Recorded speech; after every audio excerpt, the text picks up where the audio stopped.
Bon, on disait tantôt que dans le livre de Genèse, chapitre 4, de l'avant-dernier verset au dernier verset, dans le verset 25 à 26, la Bible dit que Ève a accouché un fils qu'elle a appelé Seth. Donc, après la mort d'Abel, Ève a encore conçu et elle a accouché un fils. Elle a donné naissance à un enfant qu'elle a appelé Seth. Amen. Alors, Ève s'est exclamée en disant que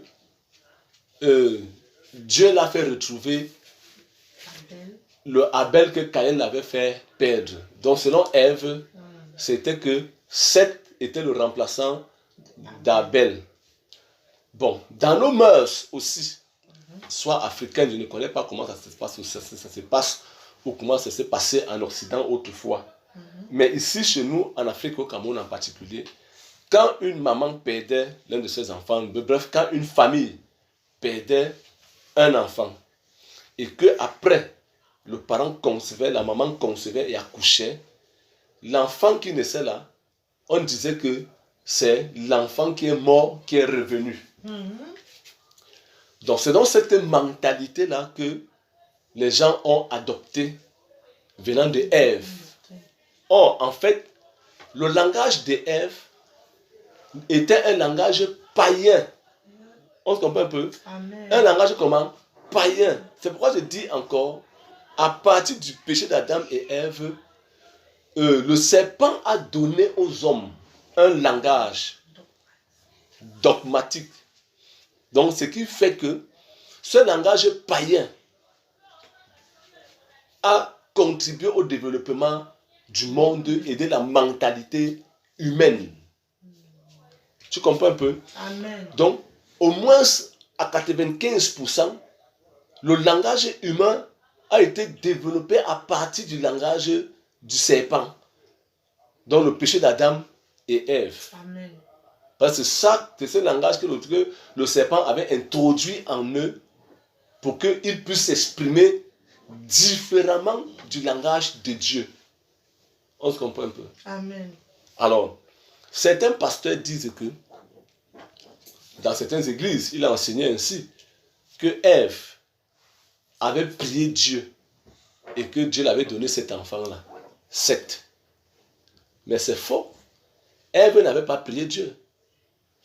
Si Ève avait prié Dieu, là, ça devait être mentionné pour que ça nous serve d'élément de foi. On se comprend un peu? Amen.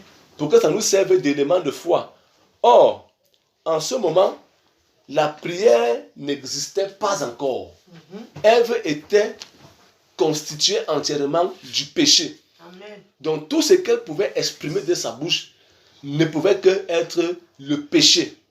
Et la colère de Dieu était encore fraîche sur eux. On comprend un peu? Et la colère de Dieu était encore fraîche sur eux.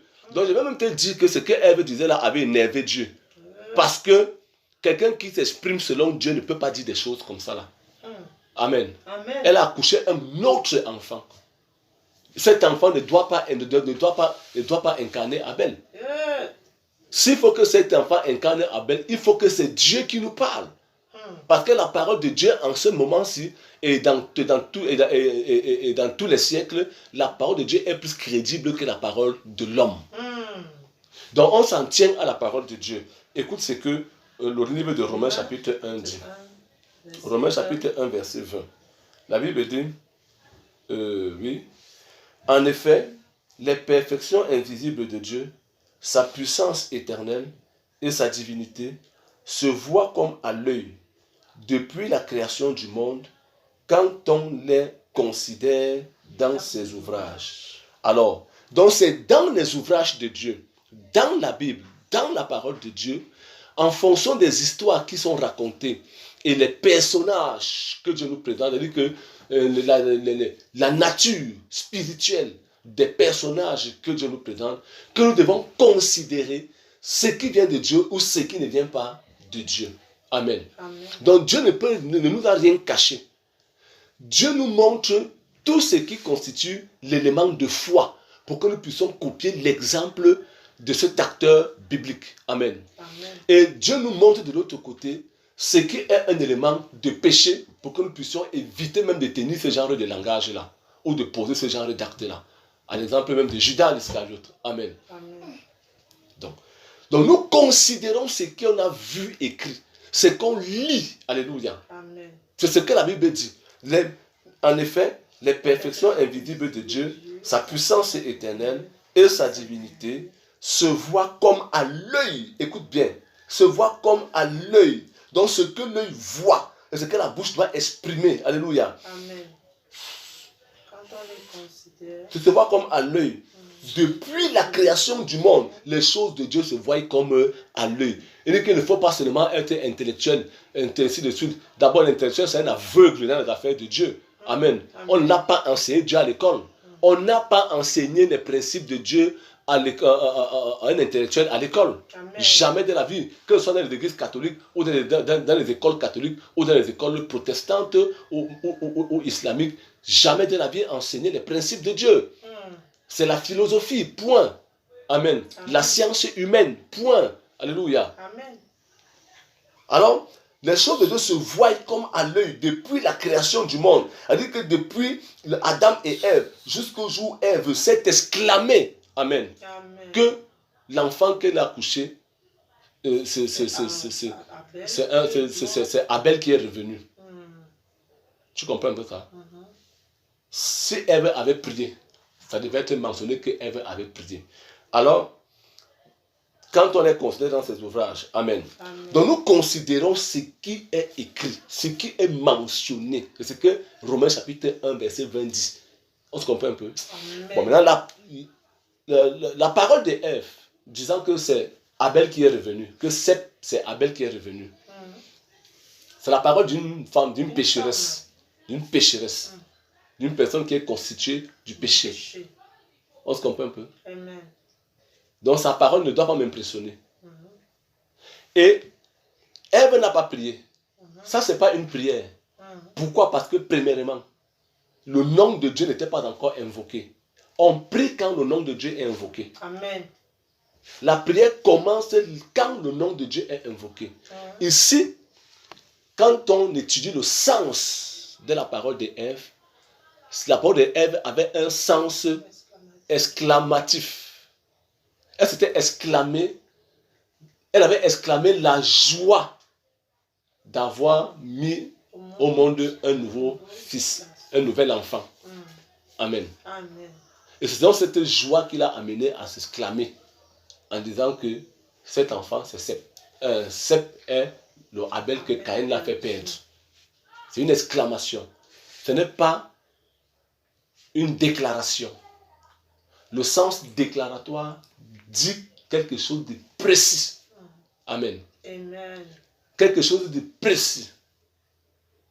Donc, Ève avait parlé, elle s'était exclamée. Et l'exclamation d'une pécheresse ne m'aide pas. Et la Bible dit que Seth va grandir, devient un homme adulte. Il fait un enfant à qui il va donner le nom de qui? D'Enoch. Alors la Bible dit que Enoch va grandir. Parce que même quand Seth grandissait, devenait un homme, le nom de l'Éternel n'était pas encore invoqué. C'est quand Seth va venir, Enoch va venir, n'est-ce pas? C'est quand Enoch va naître. Enoch, fils de qui? De Seth. C'est quand il va naître. Quand Enoch va grandir, Dieu va exprimer sa volonté en Enoch et le nom de l'Éternel va commencer à être invoqué. Voilà là où la prière est née. C'est là où la prière commence. L'homme peut déjà parler avec Dieu. Parce que c'est Dieu qui manifeste ça en l'être humain. Amen. Amen. Amen. Donc un homme ne peut pas manifester Dieu si Dieu ne s'est pas manifesté en lui. Ce n'est pas possible. Je dis, si Dieu ne s'est pas manifesté en un homme ne peut pas manifester Dieu. Il ne va que manifester le péché d'Adam et Ève. On se comprend un peu? Amen. La manifestation de Dieu, c'est quoi? C'est la révélation. Amen. Donc une parole qui vient avant la révélation du Saint-Esprit, une parole qui vient avant la révélation de Dieu n'est que péché. Amen. Amen. C'est un langage serpentologique. Donc, des pasteurs qui diffusent des faux évangiles comme ça, la Bible dit, ils sont inexcusables. Romains chapitre 1, verset 20 à 21. Ils sont donc